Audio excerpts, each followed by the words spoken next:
এই আবার কি? রাজামশাই না জেনে না বুঝে কি একটা এনে বিয়ে করলেন। এক নয়, দুই নয়, তিনবার ছেলে মেয়ে হইল। কুকুর ছানা, বিড়াল ছানা, আরো কাঠের পুতুল। এই অলক্ষণে রানী একদমই ভালো না। ও নিশ্চয়ই পেতনি। তাই তো, রাজপুরীতে কি অলক্ষী আনলাম। যাক, এ রানী আমি আর ঘরে নিব না।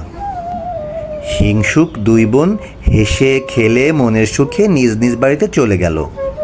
রাজ্যের লোকেরা রানীকে রাজ্যের বাইরে বের করে দিল। এক ব্রাহ্মণ নদীর ঘাটে গোসল করতে গিয়েছেন। গোসল সেরে ব্রাহ্মণ পানিতে দাঁড়িয়ে জপ আহ্নিক করেন। এমন সময় দেখলেন একটি মাটির হাঁড়ি ভেসে আসছে। তার ভিতর থেকে একটি বাচ্চার কান্না শোনা যাচ্ছে। ব্রাহ্মণ তাড়াতাড়ি করে মাটির হাঁড়ির কাছে গিয়ে দেখেন, এ কি, এটা তো এক দেব শিশু। ব্রাহ্মণ তাড়াতাড়ি করে শিশুটিকে নিয়ে বাড়ি চলে গেলেন।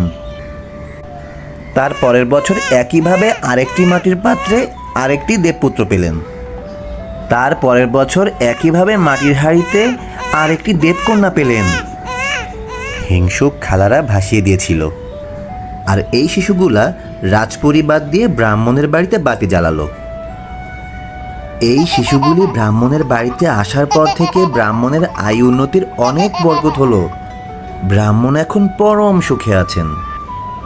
ছেলে দুটির নাম রাখলেন অরুণ ও বরুণ, আর মেয়ের নাম রাখলেন কিরণমালা।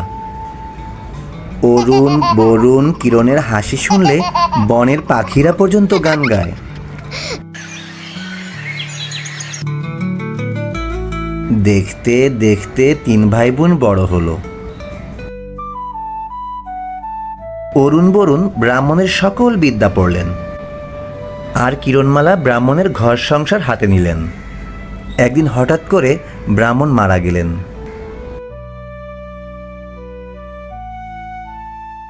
এদিকে রাজার মনের দুঃখে দিন যায়। কখনো রাজার মন ভালো থাকে না। যাও আমার চোখের সামনে থেকে। না, আমার রাজ্য পাপে ঘিরেছে। চল তোমরা সবাই, আমরা আবার হরিণ শিকার করতে যাব। রাজা যথারীতি হরিণ শিকার করতে গেলেন।